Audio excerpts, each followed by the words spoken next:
and is usually based on a timed goal. A lifestyle change is something deeper and more sustainable. The goal of healthy eating isn't to deprive yourself of all the things you love, but rather to shift your relationship with food and enlighten yourself on truly nourishing your body rather than merely feeding it. The grocery store is where you make many important decisions for your family. Processed foods have been linked to obesity, type 2 diabetes, heart disease, irritable bowel syndrome, and an increased risk of cancer. Processed foods don't just affect your physical health. They are also linked to dementia, depression, anxiety, and other mood disorders. In my opinion, the ease and convenience of these foods aren't worth the risks and the degradation of your health. You only get one body. Treat it well by feeding it well. One of the most important things you can do for your health is to eat mostly whole foods. This means you should try to choose as many foods as you can that can be recognized as something naturally occurring. I've heard it said that you shouldn't eat anything that your great-grandmother wouldn't recognize as food. That is, highly processed, prepackaged items that have ingredient lists longer than my arm. Foods that have to be fortified with vitamins and nutrients aren't naturally healthy for you. Buy foods that provide vitamins and nutrients without the need for fortification. When you do buy packaged foods, look for items made up of ingredients you could find in a pantry, ones with whole food ingredients. If you look at the ingredients and don't know what something is, you probably shouldn't be eating it. The easiest way to choose healthy foods is to stick to the outside aisles of the grocery store. Fresh produce, meat, and dairy are all on the outskirts of the store. If you keep yourself from going up and down the aisles, you remove the temptation to buy overly processed foods. If you are into taking baby steps, the way my husband and I started minimizing our consumption of processed foods was to buy packaged items only when they contained 5 ingredients or less. Minimizing your intake of processed foods is a fantastic way to improve your health and hopefully longevity. Sometimes this takes planning. Cooking in bulk and freezing the extra meals to make when you don't have time to cook is super helpful.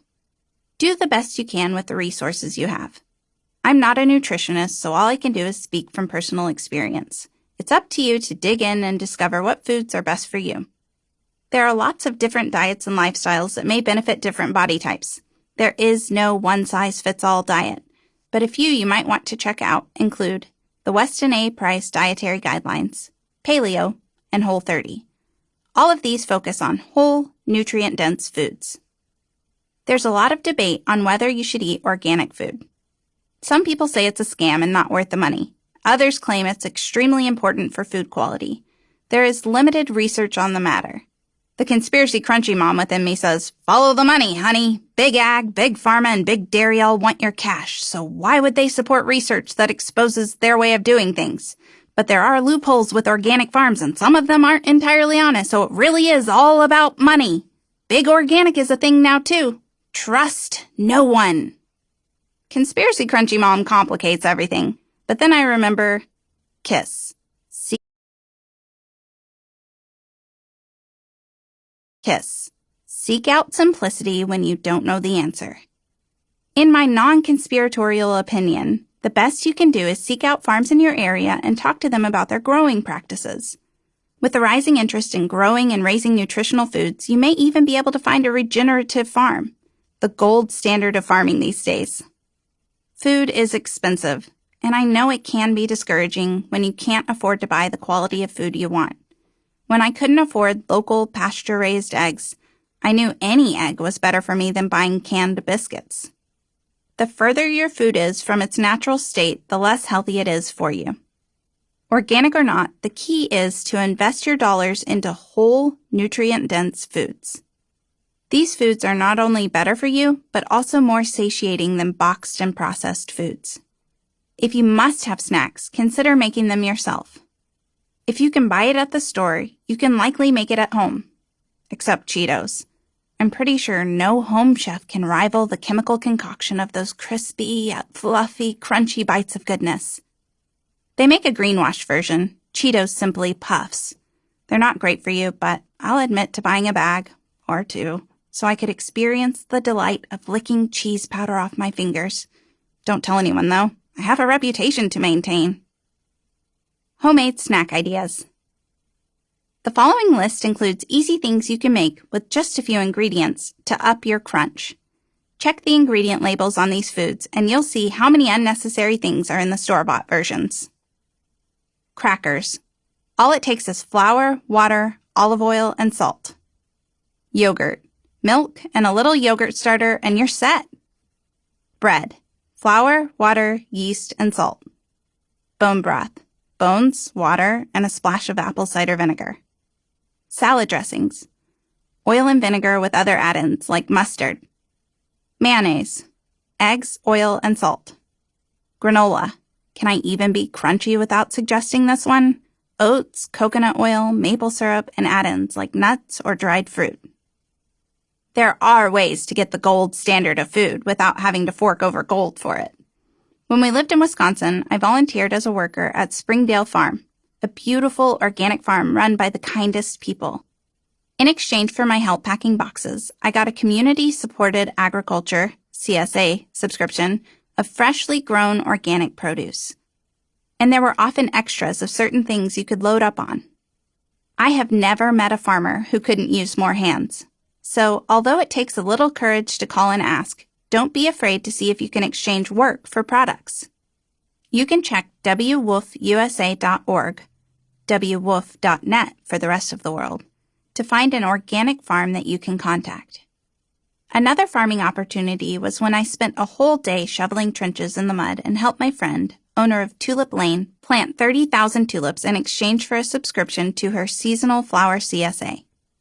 I not only got the satisfaction of enjoying cut flowers all spring, but also got to go out to the patch and see a huge field of beautiful flowers that I helped plant. Be bold and ask. The worst someone can do is say no. And sometimes you will be rejected. An old bachelor who lives on my block owns about an acre of woods next to his home. We are familiar with most of our neighbors because we take a walk around the neighborhood every evening after dinner. This man has been friendly enough to wave back when my kids say hello and smile when they ride their bikes by his house. One day, while he was out chopping wood, I mentioned that I noticed the border of his acre of woods was covered with blackberry bushes. He said yes, they were delicious, but there was no way he could eat all of them. I took that as an opportunity to ask if the boys and I could come pick some once they were ripe. He just stared at me, but I knew he had heard what I asked. He turned around and went right back to chopping wood. Thinking maybe he felt uncomfortable telling me no, I said some version of, okay, bye. The next day, he was bush hogging all the blackberry bushes. It was awkward to say the least, but it won't stop me from asking others in the future. I won't pretend like the only thing we eat as a treat is foraged blackberries from somewhere other than my neighbor's yard. We aren't perfect in any sense of the word, and sometimes nostalgia gets the better of us. When Jason and I were in college and dating, we used to love the television show Lost. Once per week, we would head to Culver's, then meet all our friends at my apartment to watch the latest episode together. There's something so delightfully sentimental about going there and getting a vanilla custard to share, even if it does have corn syrup in it. So, on very special occasions, we will go grab one together. Insert sweating emoji here. I remember being so embarrassed after I started making videos about being crunchy because one of the employees recognized me and asked to have her picture taken with me. My cover was blown. I just knew she'd post that picture of me and all my followers would know I wasn't perfectly crunchy all the time. My loving husband had to remind me that perfection isn't the goal. I like to ask myself, what is the general rule of our family? If the general rule is that we cook nourishing meals at home, it's okay to occasionally make an exception to the rule. My first video to go viral was about my worst nightmare of getting invited to a kid's birthday party. I'll be honest, it sort of does feel nightmarish anytime we're invited to such events. I don't want to be a controlling mom who deprives her children of all the junk food when other kids get to partake so freely. But I also don't want to encourage my kids to consume the very foods I work to keep out of our home. I found myself dwelling on my kids' food choices at parties, and I don't want them to pick up on that because I think anxiety is far more damaging than a little bit of soybean oil and food dye. Unless there's a true allergy, obviously. So I decided to give my kids a choice when we attend those types of events. A day or so ahead of time, I say, hey, so-and-so's birthday party is coming up. You are totally welcome to partake in party treats, but I want you to know that we can make alternatives if you'd like.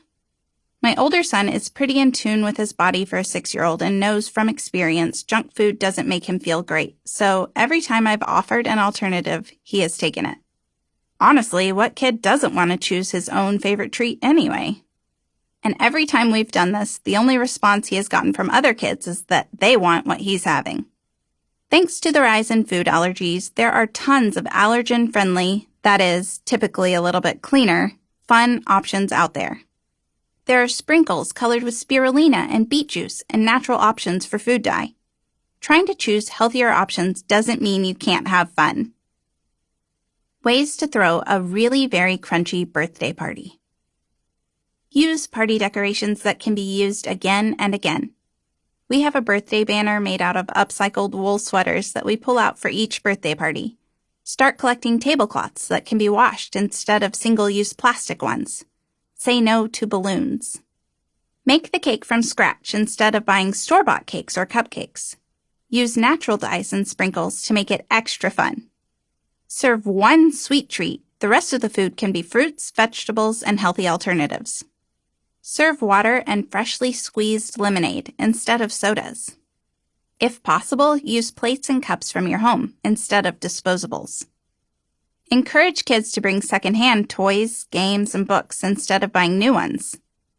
Ditch the goodie bags and make a craft together for kids to take home instead. 4. Clothing.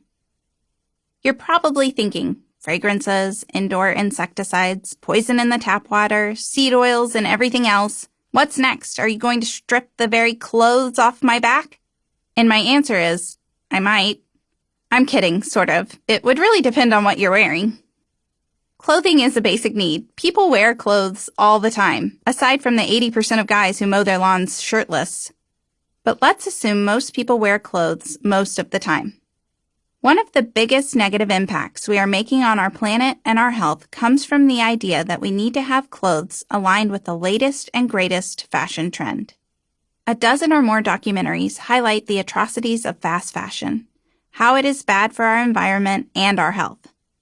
Like anything else you put on your body, clothes can impact your health. Study after study shows that polyester underwear is detrimental to sperm count in men. Aside from the concern of shedding microplastics that we breathe, clothes are sprayed with and made up of toxic chemicals including formaldehydes, pesticides, azo dyes, PFAS, flame retardants, and even heavy metals such as lead. Your skin is your largest organ, and what's rubbing it all day long affects your health.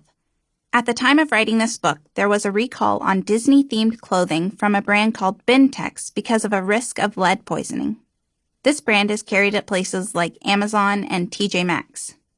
Who doesn't love shopping at TJ Maxx? There you are thinking you picked up a cute little Minnie Mouse outfit for your little mini-me to wear on a playdate, and then bam, you find out you paid $12.99 for the risk of lead poisoning. Sometimes I wish I lived in the caveman days because at least back then you knew what was dangerous. Sure, you had to worry about saber-toothed cats, wolves, and giant man-eating birds, but lead-laced Elsa shirts just weren't the same issue they are today. Oh, and toxic mushrooms. As an avid forager, I am so thankful for those who figured out which mushrooms were deadly so I didn't have to. When you consider the hidden poison both in our princess teas and on our forest floors, assessing danger would have been way easier back in the prehistoric period. Is anything safe?